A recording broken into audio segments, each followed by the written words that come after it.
நேயர்கள் அனைவருக்கும் வணக்கம். வெண்முரசு எழுதழல் அத்தியாயம் 54. துளியிருள் 8.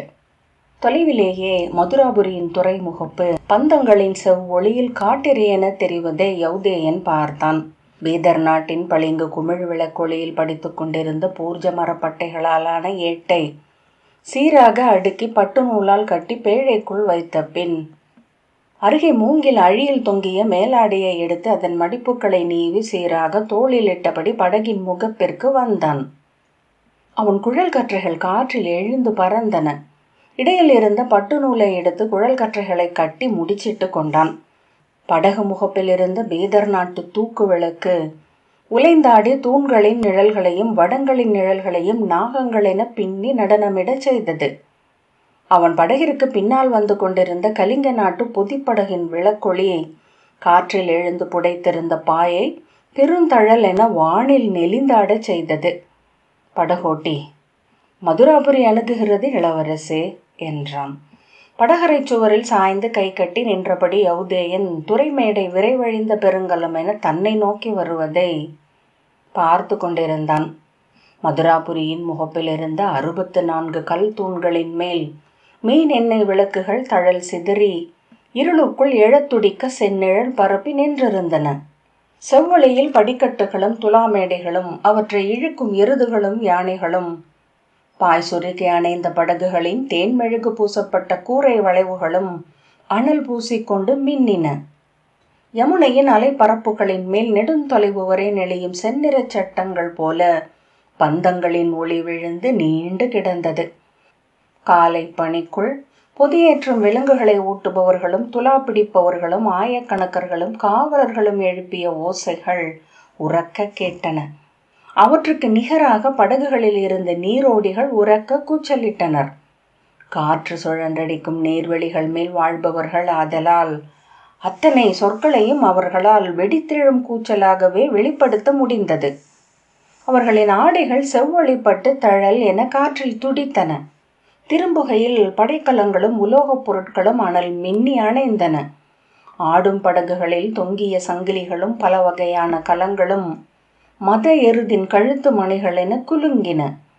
கந்தில் பிணைந்த யானை என உடல் உலைந்தபடி கலிங்கத்து பெரும் படகொன்று அப்பால் நின்றது.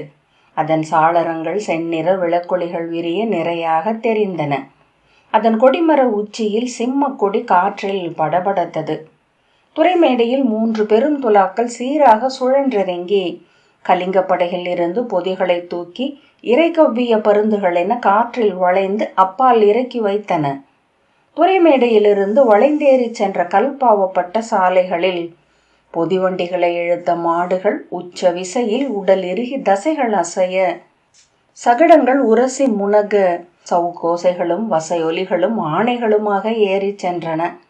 அப்பால் மதுராவின் வெளிக்கோட்டை, அதன் மேல் நிறையாக காவல் மாடங்களில் மீன்னெய் விளக்குகள் எரிய கவச உடையணிந்த காவலர்கள் அனல் சூடிய வேல் முனைகளுடன் நின்றிருக்க இருண்ட பரப்பென தெரிந்தது.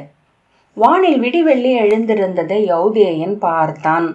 அவனுடைய படகு துறைமேடையில் தன்முறை வருவதற்காக நிறையில் இணைந்து ஆடியபடி காத்து நின்றது.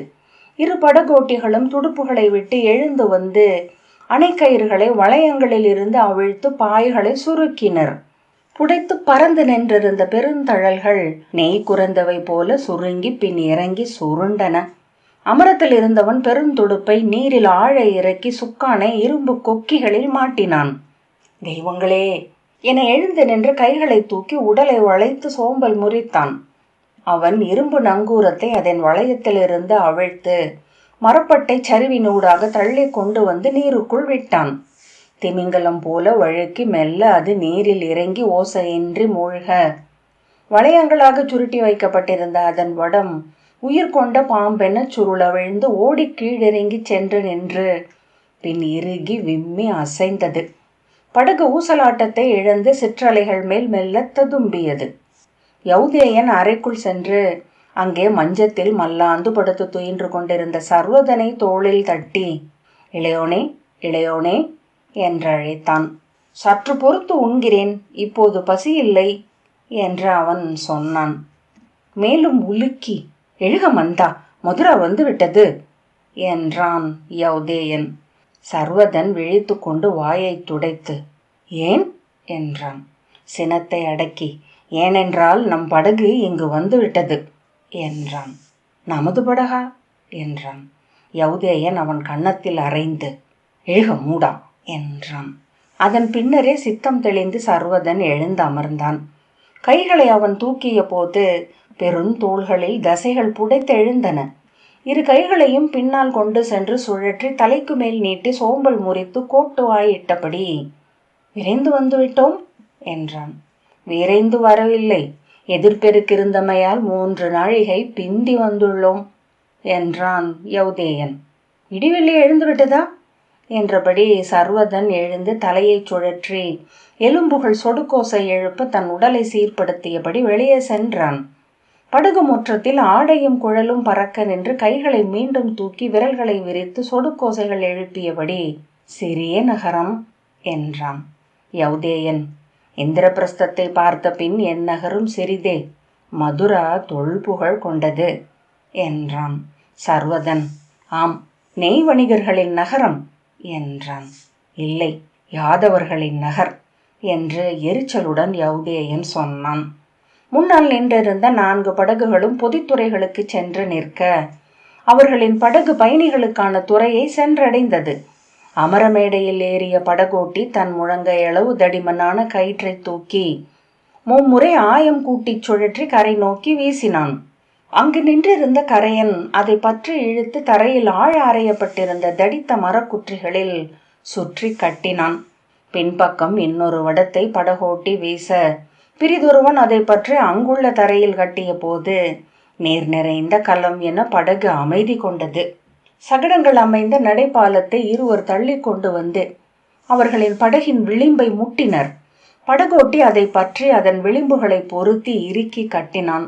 சர்வதன் திரும்பி, செல்ல வேண்டியதுதானே மூத்தவரே என்றான்.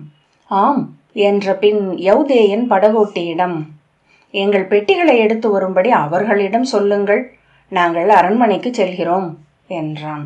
சர்வதன், நம்மை வரவேற்க இங்கு அரண்மனை பொறுப்பாளர் எவரேனும் வந்திருப்பார்கள் என்று எண்ணினேன் என்றான்.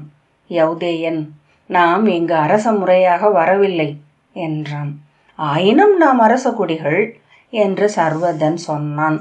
யௌதேயன் மறுமொழி கூறாது மரப்பாலத்தின் மீதேறி மெல்ல அடி வைத்து கரையில் இறங்கி நின்றான். திரும்பி சர்வதனிடம், எனது நூல் பேழைகளை மட்டும் கையில் எடுத்துக்கொள் மந்தா என்றான். சர்வதன் அவன் மூடி வைத்திருந்த 3 நூல் பேழைகளை கையில் எடுத்துக்கொண்டு படகின் விளிம்பிலிருந்து தாவி கரைக்கு வந்தான். அவனை திரும்பி பார்த்த யௌதேயன், ஏடுகள் நீரில் விழுந்திருந்தால் என்ன செய்வாய் என்றான். இதுவரை என் கையில் இருந்து எதுவும் விழுந்ததில்லை என்றபடி சர்வதன் அவனுக்கு பின்னால் வந்தான். இந்த நள்ளிரவிலும் இப்படி பொதிகளை இறக்கி கொண்டிருக்கிறார்கள் என்றான். அத்தனை துறைமேடைகளிலும் நள்ளிரவில்தான் பொதிகளை இறக்குவார்கள் மந்தா, பகற்பொழுதின் வெம்மையில் உழைப்பதுதான் கடினம் என்றான் யௌதேயன். ஆம், அதைத்தான் நானும் சொல்ல வந்தேன் என்று சர்வதன் சொன்னான். யௌதேயன் எரிச்சலுடன் அவனை திரும்பி பார்த்த பின் மறுமொழி சொல்லாமல் நடந்தான். சுங்க நிலையை அடைந்த யௌதேயன் அங்கிருந்த காவலனிடம், நாங்கள் அரண்மனைக்கு செல்ல வேண்டும், தேர்களோ வண்டிகளோ இருந்தால் ஒருங்கு செய்க என்றான்.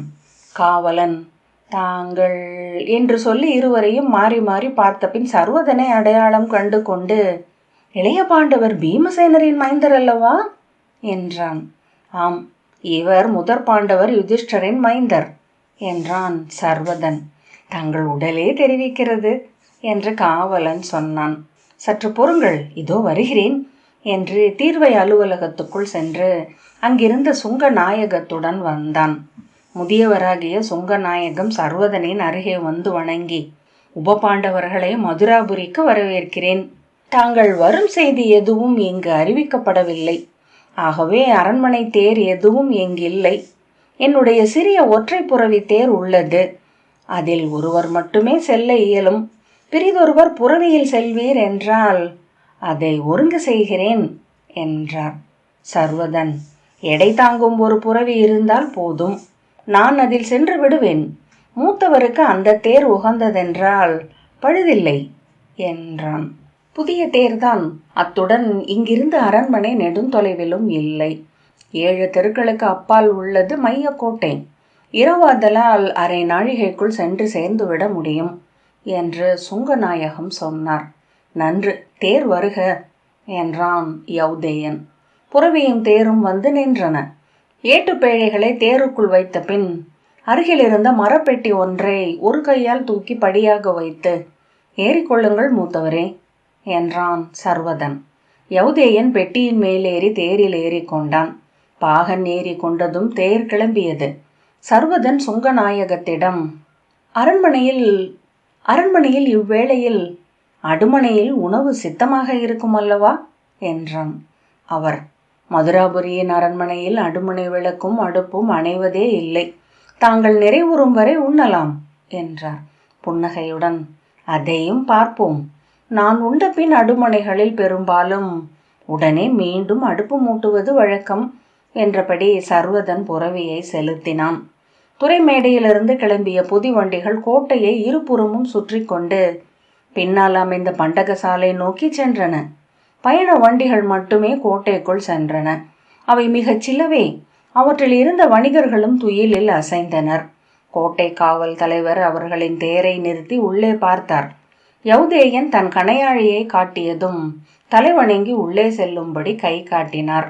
அவர் விழிகளில் தெரிந்த வியப்பை பார்த்த பின் சர்வதன், நம்மை இங்கு எவரும் சற்றும் எதிர்பார்க்கவில்லை என்று தோன்றுகிறது மூத்தவரே என்றான். ஆம், இந்திரபிரஸ்தத்திற்கு எதிராக பெரும் படை கூட்டொன்று நிகழும் களம் இது என இன்று பாரத வருஷமே அறிந்திருக்கிறது. மூத்த யாதவர் யாதவ குடிகள் அனைத்தையும் திரட்டி துரியோதனருக்கு பின்னால் நிறுத்த முயன்று கொண்டிருக்கிறார். மும்முறை யாதவ பேரவைகள் இங்கு கூடிவிட்டன. இந்திரபிரஸ்தத்திலிருந்து பாண்டவர் மைந்தர் இருவர் இந்நகரில் நுழைவதைப் போல் வியப்பூட்டும் செய்தி ஒன்றில்லை என்றான் யௌதேயன்.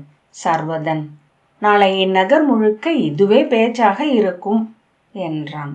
எப்படியோ நாமும் வரலாற்றுக்குள் நுழைந்து விட்டோம். சற்று செலவேறியது என்றாலும் தாழ்வில்லை. சூதர்களை கொண்டு நமது வீரச் செயல்களை பாடச் செய்துவிட வேண்டும் என்றான். யௌதேயன் புன்னகைத்து, என்ன வீரச் செயல் உன் கணக்கில் உள்ளது என்றான். என்ன அப்படி கேட்டுவிட்டீர்கள் மூத்தவரே? ஒவ்வொரு ஊட்டறையிலும் அடுமனையிலும் எனது வீரச் செயல்கள் என 10-15 உள்ளன. அவற்றை சூதர்கள் அறியவில்லை. அவர்கள் மிக குறைவாக பொழுது கழிக்கும் இடம் அடுமனையே. ஆகவே நானேதான் அவர்களுக்கு சொல்ல வேண்டியுள்ளது என்றான் சர்வதன். புலர்காலையில் மதுராபுரியின் அங்காடி தெரு அன்றி பிற அனைத்து பகுதிகளும் துயிலில் இருந்தன. பெருங்கை வீதியும் முதல் மாட வீதியும் அரச நடு வீதியும் தேர்தடங்கள் பதிந்த தரையுடன் இருபுறமும் நிறைவகுத்த கற்தூண்களின் எண்ணெய் விளக்குகள் தழலாட ஓய்ந்தவை என கிடந்தன. அங்காடி வீதிகளில் அத்திரிகளில் இருந்து பொதிகளை சுமையர் இறக்கி கொண்டிருந்தனர்.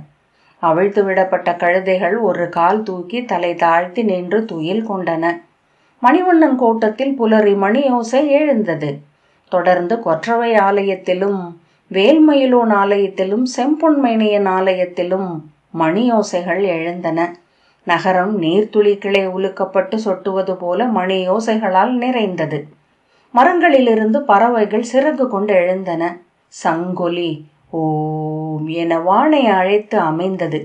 பிரிதொரு சங்கொலி ஆம் என முழங்கி தொடர்ந்து எழுந்தது.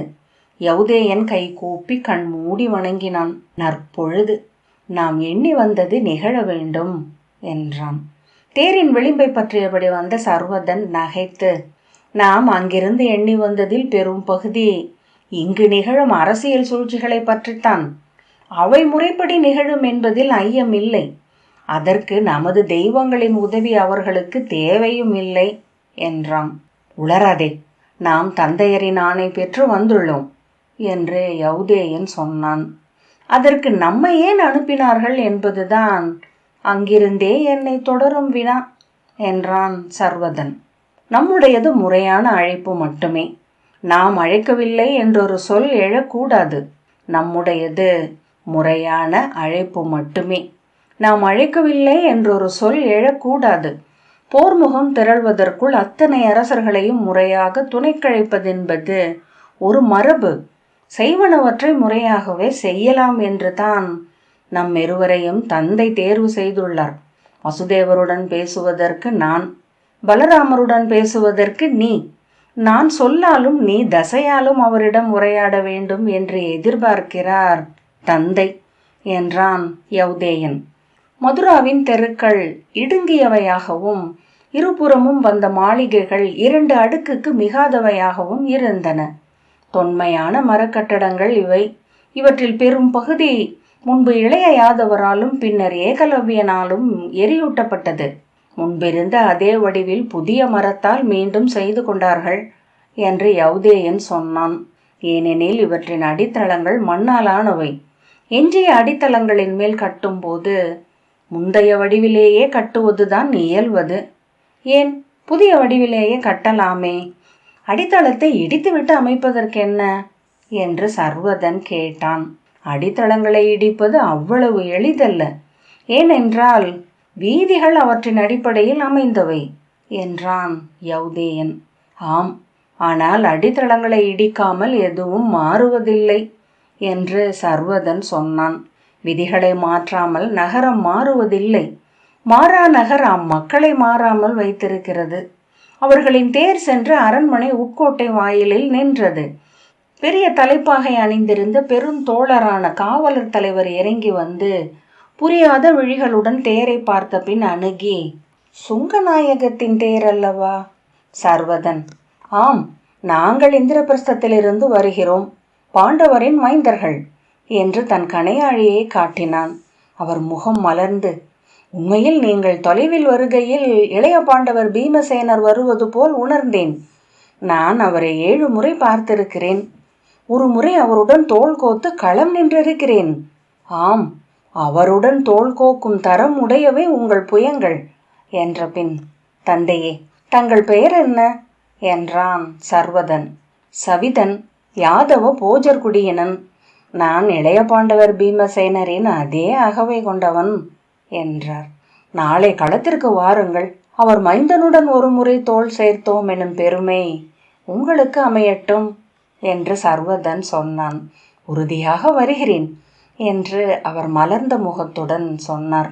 பாரத வருஷத்தின் மல்லர்களில் மிகச் சிலருக்கே அமையும் வாய்ப்பல்லவா அது?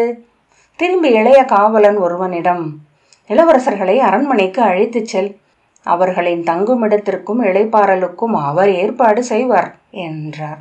இளங்காவலன் அருகே வந்து புறவியை பிடித்து கொண்டு, வருக இளவரசர்களே, தங்கள் வருகையால் மதுரா நகர் மகிழ்கிறது.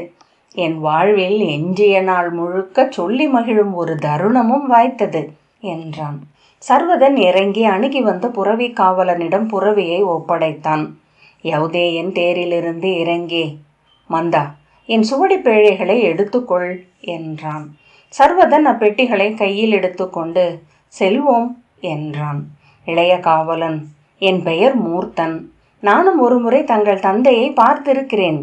அவர் காணேக கிளம்புவதற்கு முந்தைய ஆண்டு இந்திரபிரஸ்தத்தில். அங்கு ஒரு மற்போர் நிகழ்ந்தது. இங்கிருந்து 18 மல்லர்கள் அங்கு வந்திருந்தார்கள். அதில் என் தாய் மாமனும் ஒருவர். அவருடன் நானும் சென்றிருந்தேன் என்றான்.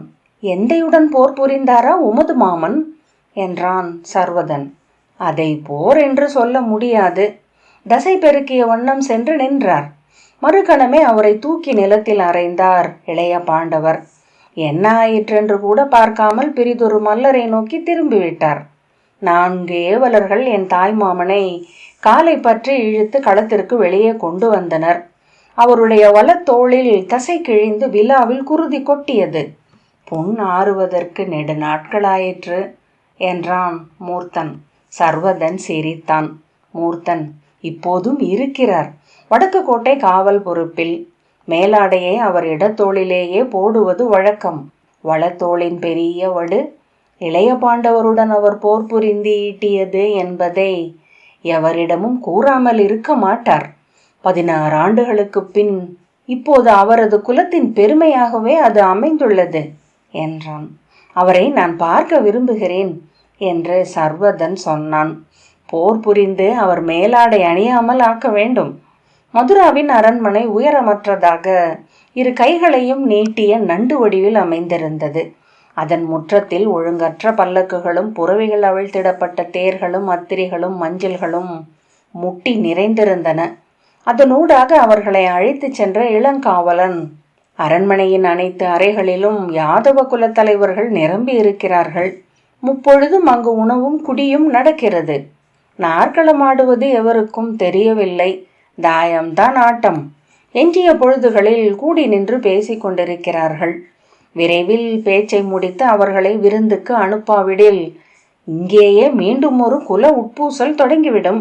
நேற்று கூட போஜர் குடித்தலைவர் சுதீரரை குங்குர குடித்தலைவர்களில் ஒருவரான சம்புகர் அறைந்து விட்டார் என்றார்கள் என்றான். நேராக மற்போர்க்களத்திற்கு சென்று வஞ்சம் தீர்த்து கொள்வதுதானே என்றான் சர்வதன். அவர்கள் மற்போர்க்களத்திற்கு பழகியவர்கள் அல்ல. ஆகவே இருவரும் எழுந்து நின்று கை நீட்டி உரத்த குரலில் சொற்போரிட்டனர். ஒவ்வொருவருக்கும் எத்தனை பசுக்களும் காளைகளும் உள்ளன என்பதன் அடிப்படையில் அது நிகழ்ந்தது. இருவரிடமும் ஏராளமான கால்நடைகள் இருந்தன. என்ன இடர் என்றால், பசுக்களை சொல்லும்போது அவை நாளை இடப்போகும் குட்டிகளையும் சேர்த்து சொல்லிவிட்டார்கள் என்றான் மூர்த்தன். சர்வதன் உரக்க நகைத்து, நன்று, யாதவர்களின் இயல்பே அதுதான். 1 3 பெருகும் என்பதில் அவர்கள் உறுதி கொண்டிருக்கிறார்கள். ஆகவே எல்லா ஒன்றுகளையும் 3 எண்ணி கணக்குகளை இடுவார்கள் என்றான். அரண்மனையின் வலப்பக்க நீட்சியை நோக்கி அவர்களை கொண்டு சென்ற இளங்காவலன் எதிரே வந்த முதிய காவலரிடம், இந்திரபிரஸ்தத்திலிருந்து வரும் இளவரசர்கள் இவர்கள். இவர் இளைய பாண்டவர் பீமசேனரின் மைந்தர் என்றான். அவர், கூறவே வேண்டியதில்லை, நீங்கள் பீமசேனரின் மைந்த சுதசோமர் அல்லது சர்வதர் என்றார். நான் சர்வதன் என்றான் சர்வதன். இவர் பிரதிவிந்தியர் அல்லது யௌதேயர் என்ற பின், நீங்கள் சர்வதர் என்பதனால் இவர் யௌதேயராகத்தான் இருக்க வேண்டும் என்றார். ஆம் என்று யௌதேயன் சொன்னான். வருக இளவரசர்களே, யாதவர்கள் உங்கள் வருகையால் பெருமை கொள்கிறார்கள். சிற்றமைச்சர் சூக்தர் தங்களை ஆற்றுப்படுத்துவார் என்று அவர் அவர்களை அழைத்து சென்றார். இடைநாழிகளின் ஊடாக நடக்கையில், என் பெயர் சுசக்தன். நான் பலமுறை மூத்த பாண்டவர் யுதிஷ்டரை பார்த்திருக்கிறேன்.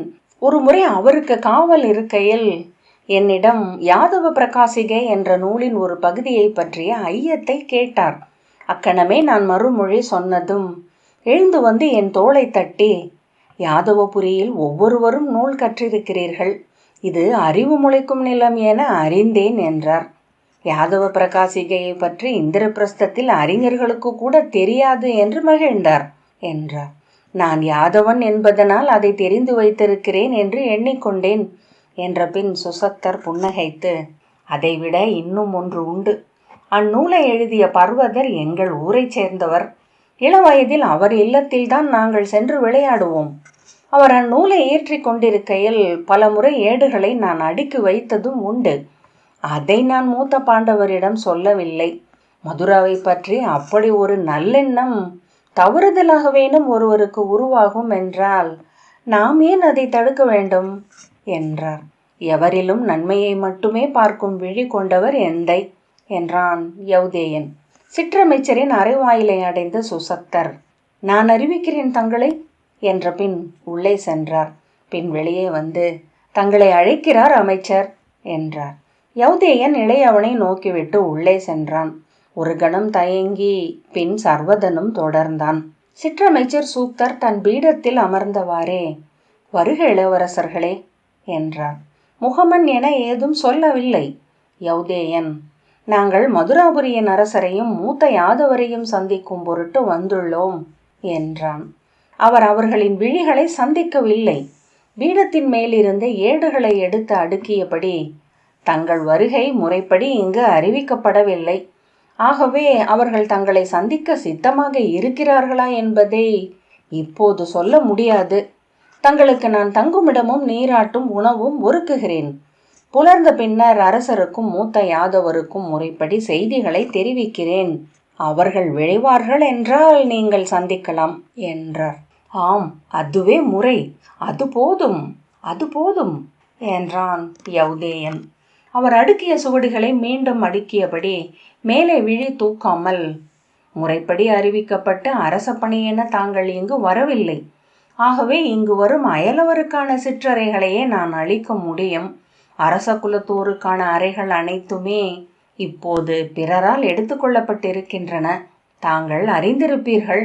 யாதவ குடித்தலைவர்கள் அனைவரும் இங்குதான் உள்ளனர்.